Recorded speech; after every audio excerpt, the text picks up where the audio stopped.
next one is the 22-person intergender call your shot Gauntlet. Yeah. The winner receives a Gauntlet. trophy and a contract they can invoke anytime within 1 year for a championship match of their choosing.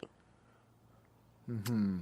And honestly, because since I haven't been watching TNA for a while now. Yeah, you were shocked. And I said, wait, what's going on? Because at first I thought it was a mixed tag team. Because what I saw was, I think I saw 2 girls and two guys.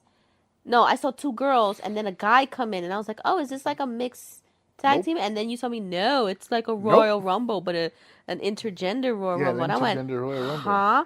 And so I'm watching it and I'm like, let me see what the dynamics of this is like. Mm-hmm. And in my head, I initially thought it was good that they started with the females because Right. then they get a chance to shine in the ring. But then I'm like, but once you get the guys in there, clearly the first people you're going to knock out of the ring are the girls. Because Yes. they're smaller than Yes.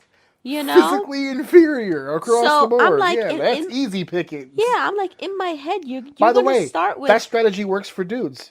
You go to the smaller guy. Yeah, you go to the smaller guy. Because he's weaker, and you throw him out of the ring. But you start with the girls, and then you start with guys who are similar build as the girls. Yeah. But then all of a sudden, like, probably like the 8th or 9th person was a big guy.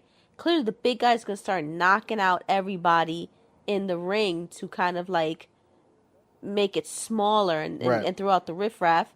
And that's what he did. He threw out like 3 girls and a guy. Actually, the smallest, skinniest guy in the ring. He then threw him out. Yep. And I was just like, but the girls aren't going to make it. And then you told me that there have been some females in the past who have made it. Yeah, who've won and it, it yeah. made me think I need to see those matches first before I need to see. If you genuinely do, I'll pick the Jordan Grace one. I needed to see those to see this one. But see how that works. Think about the logic of it, right? Look at the girls that were in this particular match, right? Now, the one girl that everyone always points to as one of the best call your shot gauntlet matches ever is the one that Jordan Grace won. But look at Jordan Grace, right? She's stronger than most dudes. Mm-hmm. Of course she's going to fuck you up, right? It's believable that she'd fuck up a few people. And I think the last person that I think in that particular call your shot gauntlet, the last 2 people were her and Bully Ray. And Bully Ray put her over. And everybody was like, what? It was a shocking deal. But, hey, she won. And she ended up cashing in for the Knockouts title. That was, I think, her first Knockouts title win, I think. I'm not entirely sure of the timeline. Again, I didn't like the ending. With the co-winners? Because like, think about it. If this is my first time watching this type of matchup, I'm like, that's not the ending I wanted to see. I was like, you know. By the way, to your point, Kazarian's one of the co-winners, and he got in by beating up one of the girls. She didn't even get into the ring, remember? He took her out before they pulled the Kofi Kingston. Well, she's out. I guess the spot's open. I'm going to go inside now. And then he became a co-winner, yeah. The co-winner thing was kind of goofy. I think we mentioned later in the pay-per-view when they came out that's going to be a continuous tease. Like one person's going to try to cash in, and the other one's going to stop him, and then he's going to cash in. No, I'm going to cash in, and then they're both going to get their ass kicked, and nobody's going to cash in. It's going to be a whole deal that they're going to play with for a while, so we'll see how that goes. But yeah, it was a pretty interesting. That's my first time seeing one from beginning to end. I've seen clips, but I've never really seen it from beginning to end. So yeah, interesting matchup. And to think, Frankie was in 2 matches. And he lost a belt, but he got a chance for another belt. He lost one belt, but he got a chance to call his shot on another. Exactly. Hey, now that's a winner. So that takes me back. This is one of those Asperger moments.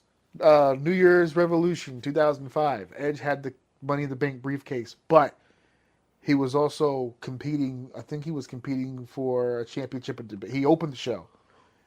and he was competing for some sort of either a championship or he was no, I think he was fighting Flair. No title, no title. He was just fighting Flair. And the match was like 5 minutes. They went out there, did some stuff, and he took the briefcase and just waylaid Flair over and over and got disqualified. And they're like, why would you intentionally get disqualified? Like they were getting on his case, and then he disappeared. Everybody was like, damn, that's gonna be a weird Raw, right? And then at the end of the pay per view, he cashed in on Cena after the Chamber. So everybody's like, oh, so he wanted to cause damage to his rival without actually having to break a sweat, so that he could save himself for later. The opportunist, he was Of smart course. because Arian had a full on match, and he did lose legitimately, but he knew in his back pocket he had a plan. I'm knocking one of these chicas out. He didn't attack one of the dudes. He attacked the girls, which was the only criticism I have of the intergender stuff. Forget this match for a second. Intergender. They presented these women like legitimate athletes and wrestlers. There was no bullshit with that, right? I'll give them credit for that. It wasn't like, oh, and then here's a girl, right? It was all like, we're all wrestlers here, right? 22 wrestlers. Okay, fine. The audience today, even in 2025, they don't react well when dudes hit girls. They don't. We saw that during the course of this match. We saw there's another match coming up with the 10-person intergender war. We saw it there. No matter how much you respect these women as wrestlers, in the minds of the general public, they're still women. And they don't like it. They don't feel comfortable when these big, muscly dudes pick up these women and drop them on the back of their fucking head. I don't mind. I don't mind.